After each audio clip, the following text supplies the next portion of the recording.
Hello, everyone. Welcome to Chat Channel. My name is Tim Hayden, and I'll be your host. We have a super duper show for you today. I'm so excited. Our guest is the talented and beautiful Audrey Landers.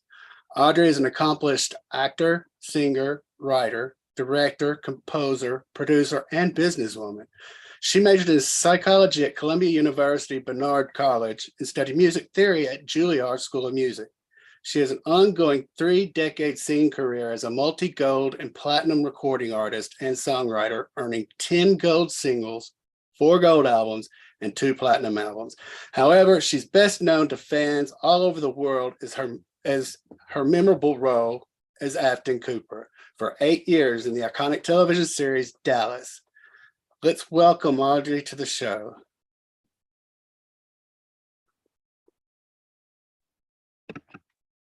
Hello. Hello, welcome, Miss Landers. How are you? Great. How are you? I'm doing super. Everything going okay in Florida? Everything's nice. It's sunny and cool for a change. So we have beautiful weather. How about you? Awesome. Yes, we've got pretty good weather for this time of year. It's exceptionally warm for here right now. Oh yeah, we should be down in the 30s, and it's like almost 60. Wow, about the same as here. Yeah, I know. Well, Sunday, my sister lives in Charleston, and Sunday we were warmer here than they were in Charleston. It's crazy, this weather. The world is upside down. It sure is. Well, I'm going to start where I usually start, way back in the beginning. What was it like for you growing up?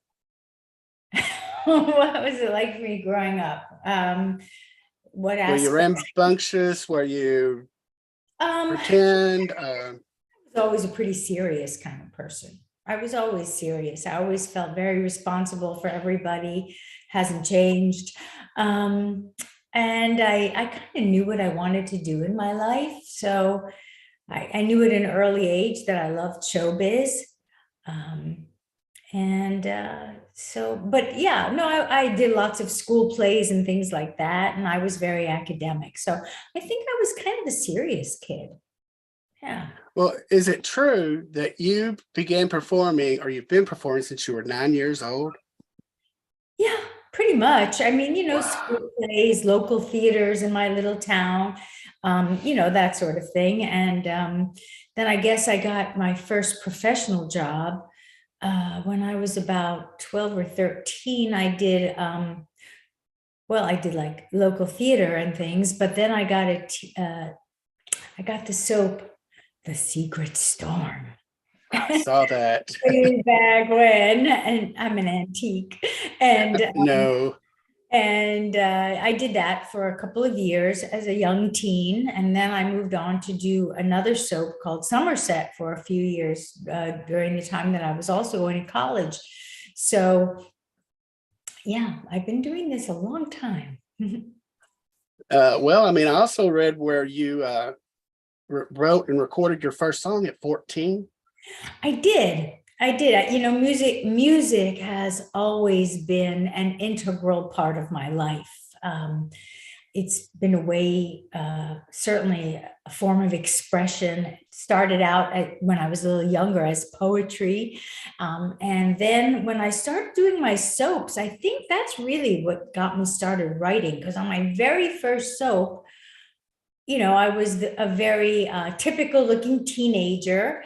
And the producer said, well, all teenagers that look like that with long hair split down the middle, kind of hippie looking, they all play the guitar, right? So I opened up my script one day and it said, Joanna, my character, sings and plays guitar. And I went to my mom. I said, oh my God, in 2 days, my character sings and plays the guitar. What do I do? She said, well, we better buy a guitar. So we got a guitar. I said, well, what now? I learned like 2 or 3 chords. I just taught myself and took one of the poems I had been writing, an angsty young teen, and turned it into a song. And it went over well. In those days, these soaps were pretty much like live television. Mm-hmm. And the producers continued writing my character in. And this was as a young teen. The next soap opera I did was Somerset, Oh, but wait, there's something in between, of course. So I really started writing songs, and one day my mom said to me, and she was a very busy working mom, very busy. And she said, you know what? Tomorrow, we're not going to go. I'm not going to the office. You're not going to go to school. We're going to go to Nashville. I went, what? She said, yeah, pack up your cassettes and your music. We're going to go to Nashville. I went, okay, this is amazing. She had such faith in me. And so we were living in New York at the time. I lived in a little town about an hour north of New York City. And we got on a plane, 9 a.m., got to Nashville, mid-morning. And sure enough, we took my little briefcase with my cassettes and my music. We land. My mom says to the taxi driver, there's a place called Music Row, right? They said, yeah. She said, could you take us there? We go to Music Row and we literally knock door to door. This was a long time ago. You could still do that. And we knocked on publishing companies and record companies and management companies. It was just, one cute little house next to each other. And we knocked door to door, and it started to rain. And we got sort of bedraggled looking, and it was around noontime, and we knocked on one door looking pretty scraggly and a little bit wet. And the receptionist said, here, sure, let me take your cassette. Please wait. And she walked to the back and she said, yes, Buddy Killen will see you after lunch. And I went, okay. So wow. we went to lunch, freshened up, came back an hour later and sat.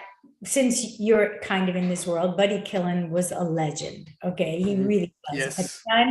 At the time it was Tree Publishing, which he later sold to Sony, but it was Tree Music. And I sat down with my mom and he said, I really love these songs. They're very catchy and whatever, but the singer is excellent. Who's the singer? And I said, oh, that's me. And I literally had done these songs the night before on my little home reel-to-reel, basically, or cassette recorder, whatever I had in those days. And so it was amazing. So it was like a fairy tale. He said, yeah, I really like you. I'm going to sign you. And I went, what? So that's how I got my first record deal. And we did, it was called The Apple Don't Fall Far from the Tree. And very cute song, very controversial, about a young girl who's having a baby and the guy is no good. So she's going to leave him before the baby's born. And that was very scandalous for the 60s and 70s. Oh my God, it was so scandalous. And we made it to the top 20 and then I was pulled because they found out how young I was. So it was definitely scandalous. And, I didn't have a lot of life experiences. And so, when I would write my songs in those days, I would read the newspapers and I'd read a book and the story of the lead character would inspire me. And that's kind of how I wrote that one, but they took it very personally. Anyway, then I went on to do Somerset. And again, my character was written in as a singer. And I wrote all the songs that my character got to sing. And then sure enough, the big soap Dallas did the same thing. It was just, Afton was not meant to be a singer on the show. They didn't audition a singer. Oh, I didn't know that. They did not. Afton was supposed to have an arc of 2 episodes. That was it. And I guess the character was well received and they wrote me in, as a recurring character, but the singing wasn't even part of it until one day I was the newbie on the set, very nervous. And so at lunch hour, I just went into this quiet sound stage to try to decompress because nobody was there.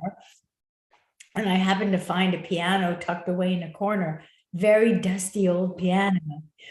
And I went over to it and I just started, tinkering, just because writing would always relax me. It would take my mind someplace else. So I started working on something I had been writing, and in a minute or two, Leonard Katzman, who was the producer and who directed many episodes, came in carrying his lunch, and he said, "Oh, that sounds really nice. What is that?" I said, "It's nothing. It's just, something I'm writing." And he went, "Oh, sounds nice, And that was it. And he kept going.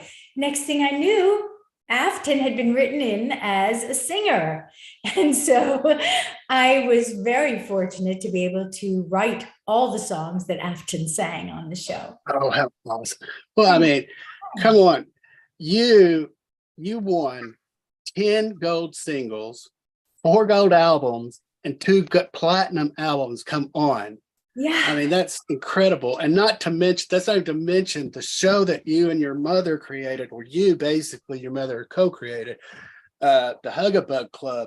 Oh, yeah. I mean, there's, what was it, like 47 half-hour episodes?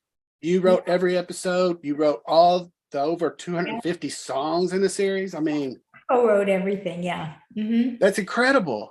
That's incredible. It really, it was a labor of love for sure. And all those gold records, you have to realize they were not in the US. The US just never let me, I couldn't break into the US. It was a different time. And back in those days, movie stars didn't do TV, and actors didn't try to be recording artists. It just, the lines just didn't cross. Now everything goes. But back then it was like, what? You're an actress. You can't be a singer. And it's like, no. Music is where I started, But I was very fortunate to have this career in Europe that was, it was whirlwind and exciting. And it's, I'm doing a big special coming up in a few weeks, actually, an anniversary. I'm not even going to say which one, of my first hit record in Europe. Oh, wow. Goodbye. So. Well, as a fan, please don't be dismissive. It doesn't matter where you won these awards. You've got gold and platinum in your pocket. I do. I almost did this interview in front of my wall, but I just, I was set up in my office. So. Just wherever. Well, you were talking about your work on soap operas. I have to bring up one of my favorites, One Life to Live. You played Charlotte Hesser, Carlo Hesser's daughter. Is it true that role was made for you? Kind of, yeah. Actually, it is. I was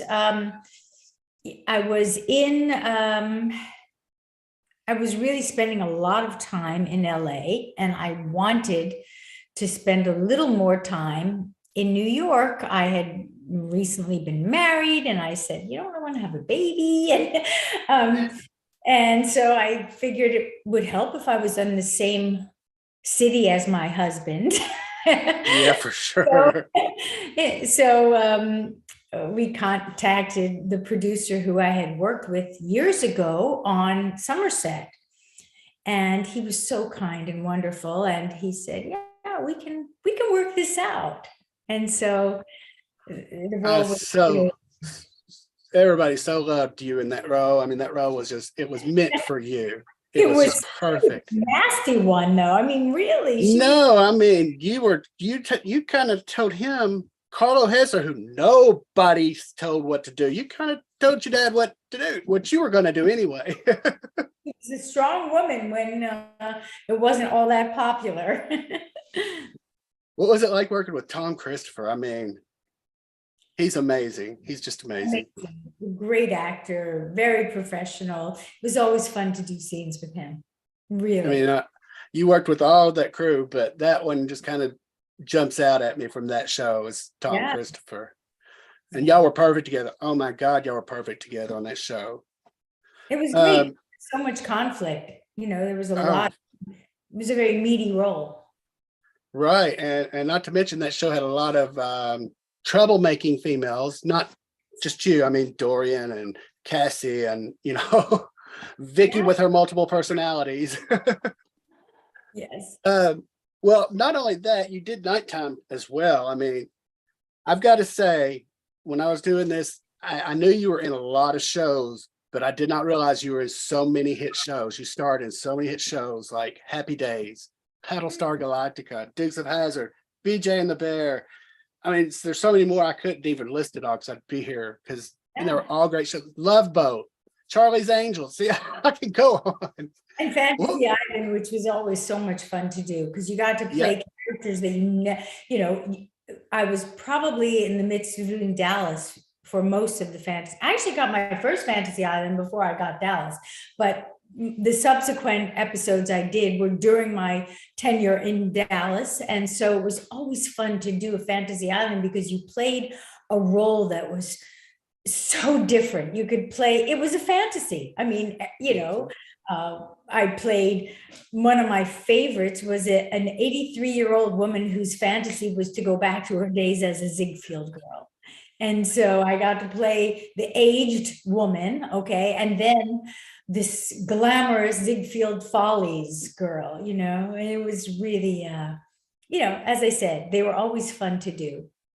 Well, I think that they've rebooted that show. I think it's Fox that rebooted it. I believe they need to have you on because you were on the original several times. And I mean, you were great in it. But before most of this, 1981, you joined a little bitty show that we've been talking about called Dallas. Just a little one. You starred as the lovely Afton Cooper. Now, how did that come about? Did you have to audition for that, or did they just? Oh, no, it was a very, very competitive audition process because, you know, it was a hit show. It was a really coveted role. And the other girls that I was competing with were, you know, tremendous and, you know, popular. And I remember I had my final audition on a Friday night. And of course, you know, it was fingernail biting the whole weekend until, you know, I got that wonderful call that I had been chosen. So it was incredible. I mean, that show, you worked with what was it like working with that ensemble of actors? I mean, there you know, so many. Coming into a show like that had been established for a year already and was a hit, it certainly was intimidating. They were a really close knit, very, very cool bunch of people who just, you know, they were like a family. So it was a little bit intimidating, to be sure, coming into that family. But it was incredible. I mean, there was, you know, the tabloids always made these silly stories about the fighting and the slapping and the girl fights and all those things, but it never happened. It was fun. We all really got along. And, you know, these were, the women were incredibly beautiful women who were so talented and so confident in their own skin that there was no need for any of that. Right. I'm going to ask a couple names. I mean, what was it like working with the phenomenal Barbara Bel Geddes and Jim Davis? You know, I didn't have a lot of interaction with Barbara. I mean, I did, but my scenes were I was incidental in those scenes with her. But she was the consummate professional at all times. And sadly, I had very little interaction with Jim Davis. You know, he passed away while we were filming, you know, not right. on set, but during that time. Mm. And so I did meet him. He was such a gentleman, and his wife was just lovely. And it was, you know, I'm so grateful that I did have a chance to meet both of them and work with them. One, it wasn't with you, but with Jim Davis, one that stands out in my mind, and it's kind of pointless, but just, he was outside smoking a cigarette at night one night, and I think it was JR that came out, and he just looked at me and said, "And don't you tell your mama I'm doing this either." It's just like so real and natural that a dad would say. Yeah, exactly. Yeah, I mean, the people, Howard Keel was amazing. And certainly, you know, I had so many scenes with Larry And Ken Kenny. Kirchhoff. Mhm. I was going to bring him up next. Y'all had such great chemistry. I mean, I loved seeing y'all scenes together because you didn't know if it was going to be, oh, I love you, Afton, or it was going to be, get out of my room. We did. We had such good chemistry. He was such a talented actor, and it Did was you work with him on the other soaps before this? Because I know he was in Search for Tomorrow and he was in another one that you were in, but I didn't know if it was the same time. no, definitely decades apart. Um, but you know, he had so many interesting quirks to his personality, and he brought a lot of that with him, you know, when he worked. And you always had to be on your toes when doing a scene with Kenny, because you would rehearse it one way, and then as soon as the cameras were rolling, it was a whole different scene happening.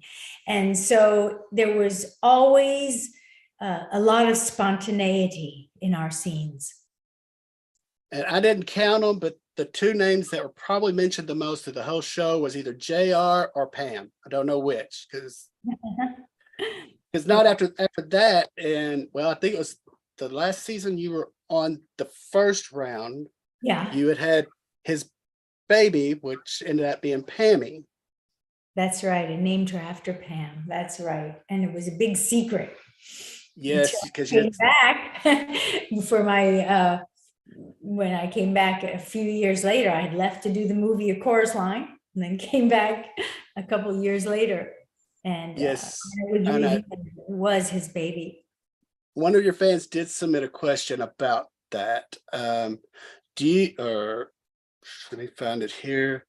A fan asked if you regretted leaving Dallas for Chorus Line. No, I was really, I was so fortunate that the producers were willing to, you know, let me take that time off, and even more fortunate that they brought me back. You know, Chorus Line was an iconic film. I really, I challenged my own self in the work that I did on the film as a dancer. It was an incredible opportunity, and working with Sir Richard Attenborough, it was definitely something I am very thankful I had the opportunities to do that film. Do you feel, because I do, I feel that the writers of Dallas kind of missed out on some pretty good opportunities with your character, even possibly had been a spinoff with you and Ken Kirchhoff. That would have been fun. Do you think they missed out on some opportunities, not just with you, just look, I think it's very hard to sustain a series for so many years, and I think that they always strive to do interesting storylines, and maybe they don't always pick the ones that are the fan favorites, but they do their best. And I think they did a pretty good job. The show lasted a long time. You know, I do think that the revival of Dallas missed some very interesting opportunities, especially for Afton, who, you know, how crazy was it that Afton's daughter is marrying JR's son? I mean, it's so ripe and ready for some very meaty interactions. And yeah, and I was expecting more from that, because when you came back for the new version of it, you right. were a little bit of a different character. You were kind of, this is, you know, you got your footing is what it seemed like, and you weren't backing down from anybody. You went up against Linda Gray. Anybody else, you were just like, no, get out. I think, you know, as in life, people grow into their own and come into their own. And I think that, you know, Afton, even in the original series, went through such an evolution from being this little floozy to the woman who was able to stand up to Cliff Barnes, you know. And so I guess, you know, it's a good thing when humans evolve, and the Right. character evolved as well. Yes, it did. And, you know, I don't know what happened this time around, because I thought even after Larry Hagman passed, it just seemed like it was still had a chance. I don't know why they backed out. I just don't. I don't know either. I really thought they did a beautiful job with that show. And they did. Yeah. And I didn't think they could make it any more intense or suspenseful than the first version, but it was every episode. It was like you were on the edge of your seat because you don't know who's going to do what. And yeah, I loved it. And I think the last one you were in was when you gave Pammy away Right. at the wedding. Yeah, that's it. That was it. Did you, in the original, did you see the end of it coming before they actually announced it or anything? Did you kind of? You mean the end of the whole series? Yes. No, I didn't really. Not that you knew it, just kind of felt it, just kind of. Because to me, the last couple of years of the original Dallas, the beginning, the men were running the show. They were the main people. Towards the end, it was the women. I mean, it was you and Sheree Wilson, Linda Gray. They even brought Barbara Eden in. They were bringing in all these big females, and it seemed like the females were bringing the show. Yeah, at that it point. It was definitely an interesting twist. And then we did a couple of movies afterwards. And they were they also were really interesting. But the show really had a good run, and it was It did. It was a great time. It did. And I mean, I hope to the powers that be that somebody might pick up where USA or TNT, I'm not sure which one, left off. I think it would be very good. Your latest project was Cloudy with a Chance of Christmas on the Hallmark Channel. Yeah. How was that work on it? Actually, it was Lifetime. I'm sorry. I apologize, Hallmark and Lifetime. It was I Lifetime. did another one for Hallmark a couple years ago, and I hope I'll do another one. So that was totally my fault. I hope didn't offend anybody. I try not to. But don't be silly. how is it like working on a romance show again? I mean, I'm not gonna lie, I'm not a rom-com fan. Don't watch a lot of them. And I watched this one a few nights ago, and I could get the smile off of my face. Like I was like some geek, And you had a huge role in that too. It wasn't just a small role. It was a lot of fun. It was especially fun because we did it mid-COVID. We filmed it, and so that was a challenge. And it was. I'm very thankful that we were able to do it safely. We filmed it up near a place called Leavenworth, Washington, which is north of Seattle, and it was a blizzard, and it was just incredible. And I really I loved the whole crew, the whole team. It was just a fabulous experience, and it was such a feel-good movie. So I think it was what everybody was needing at the time. A fan of yours, Patrick, submitted, Aubrey, greetings from Seattle. What was it like filming Cloudy with a Chance of Christmas in Leavenworth, Washington? Been there several times through the years.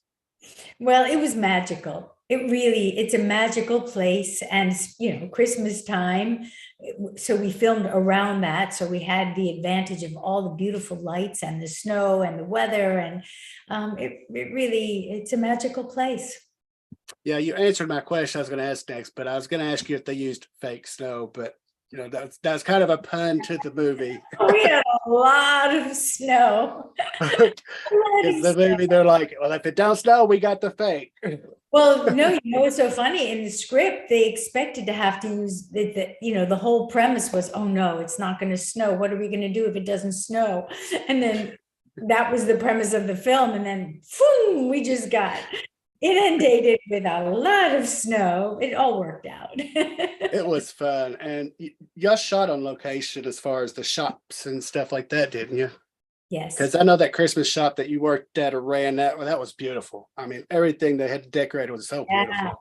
It was that was the shop. It was great. That was really cool. Do you have a preference working daytime versus prime time? Because daytime I know is really, really fast. You got to learn so much more at one time.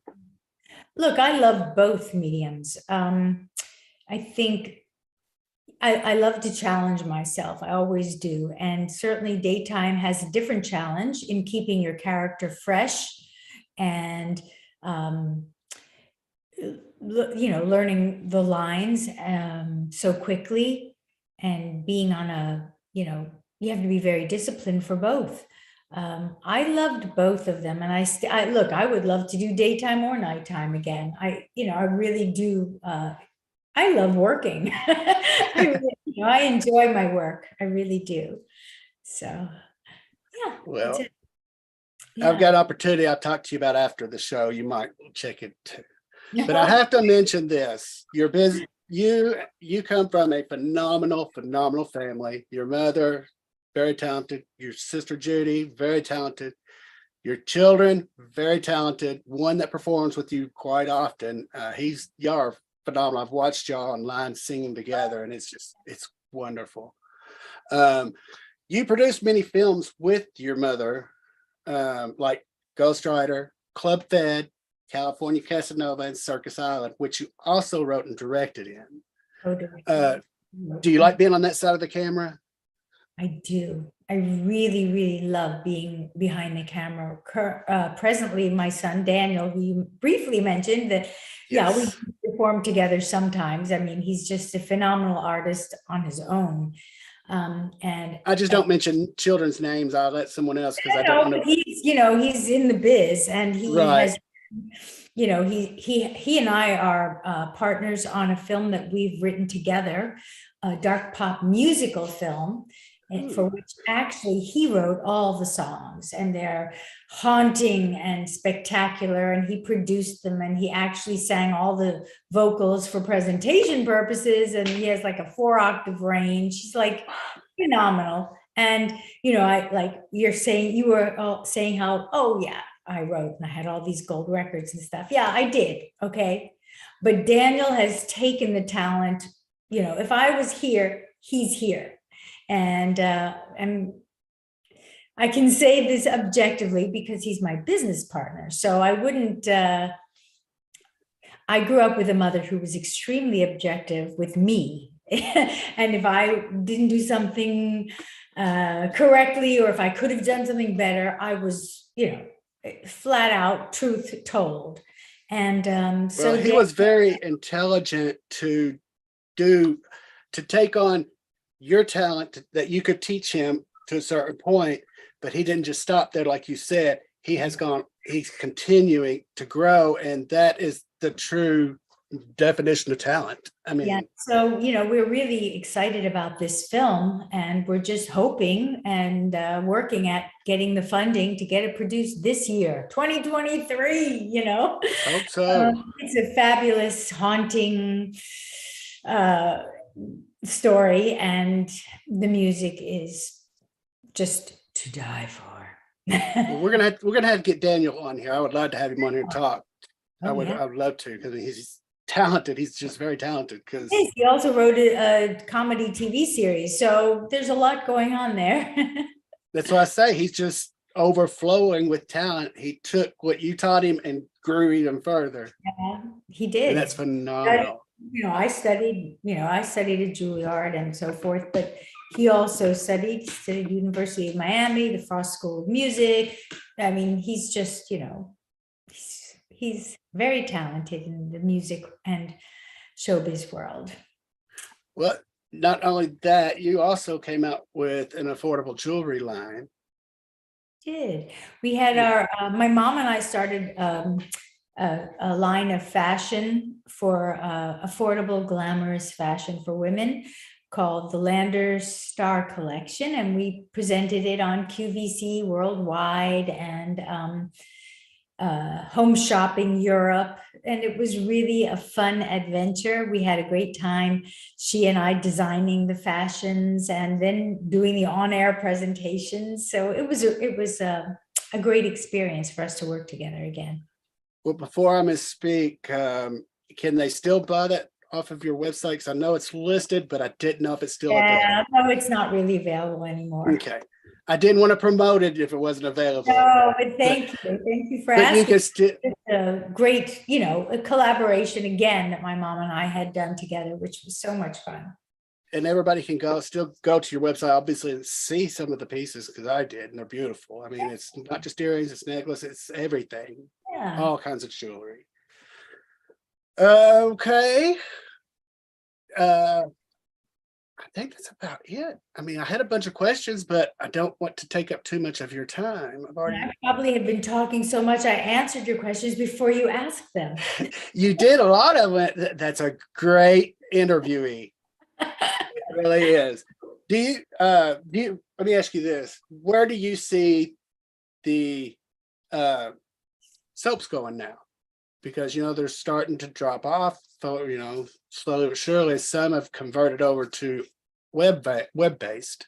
Yeah. Do you it's, think we're going to see the death of them? I think it's harder and harder to produce content because there's so much competition with non-scripted television too. And non-scripted is so much more economical to produce. And so I think it's a struggle. I do think it's a struggle to keep it going. Yeah. And I know, as for me growing up, TV was kind of a communal family thing, because, we had like 3 or 4 channels and one TV. But I grew up watching soaps with my grandmother, my aunt, my mother. And I think, in my opinion, I think that's where it kind of went, because my generation were too busy working to stay at home to watch soaps, and their kids, there's too many channels, and they could have TV in their bedroom, so they weren't forced to get into that. Because I love daytime. I love soap operas. Yeah, I mean, I think the thing that's so wonderful about daytime television is, first of all, it's daily. And so as a viewer, you really feel like you know the characters. You get to know them. It's hard. Sometimes the lines are blurred as to the character and the person, but you do feel that you know these characters, so well, and you root for them, and you just get involved in their lives because they're in your life every single day. Yeah, 5 days a week. But that's not to dismiss Dallas and Dynasty and some of those night shows that were on for a long time. We're the same way. Y'all were in our homes every week and back then, and for people who don't know, a season was like 24 to 30 episodes. It was. And on Dallas, because we were so popular, we had seasons that had 34 and 36 episodes. Mm-hmm. Okay.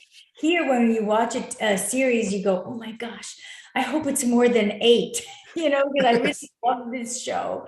And 8 is a season, 10 is a season, And I'm fixing to start. I just rewatched Dallas last year, from start to finish. I'm going to do it again because I really love that show.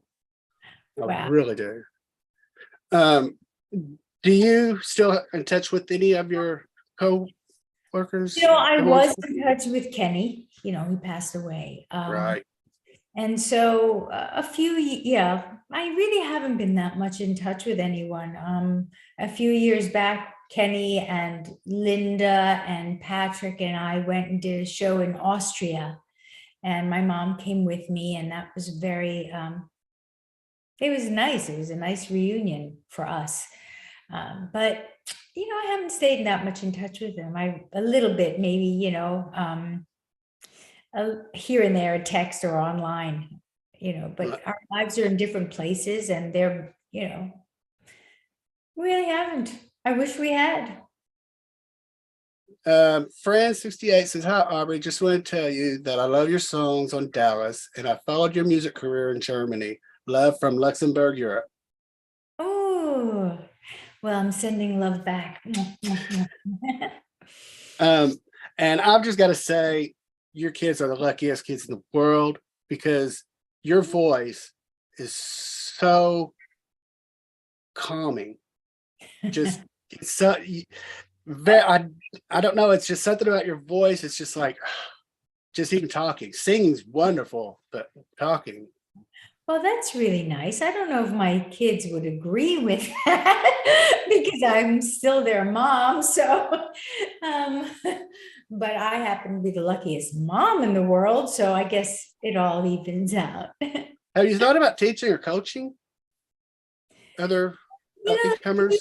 that could be something in the future. Sure. I It's just mean because you've got your career isn't just acting, it's everything. It's acting, writing, singing, directing, and it's not just TV. You've done off-Broadway shows, you've done theater. I mean, not many people have that. Yeah, I do think I'm really fortunate to have had a very diverse career and, still plugging away at it. Someone asked what you like to do. I'm sorry, go Okay. ahead. I was No, going to say, no. someone asked, what do you like to do during your free time? Yeah, that's a really tough one. I don't have a heck of a lot of free time. Um, when I do really have free time, I like to write. Okay. However, that other people would categorize that as work. So, on another level, I love to go hiking. I really need to be in touch with nature. It really helps me put life into perspective, and it helps, I think, to be grounded and to just be in nature is really important for me. Yeah, I agree. I've got friends that live in New York and stuff, and I'll be on the phone with them. If I'm outside, they hear the birds because I live in the country, kind of. Well, it is the country, and I can't imagine. They're like, how can you stand that noise? I'm like, how can you stand to hear cars all the time? I can't handle that. Yeah, no, the bird sounds are pretty darn special. Yes, I love listening to them out there. Of Audrey, course. thank you for being here. You are so lovely. Well, thank you. It was a fun interview, and I'm glad we kind of met, but I hope we stay in touch for sure. For sure. I hope you'll come back, and we will get Daniel set up. If I'll have to go through you to get in touch with him, but for Absolutely, sure, that'd be fun. He'd love it. for Yeah. sure. If you'll hang out in the waiting room for just a couple of minutes, I'll be right back there. Thank Okay. you. Thanks. I'd like to thank Audrey Landers for being here today and chatting with us. I'd like to thank the Necrotizing Fasciitis Foundation for sponsoring our show. You can find out more about necrotizing fasciitis at www.necfash.org. Please subscribe to our YouTube channel for more upcoming episodes, and please remember to be kind to one another. Have a great day.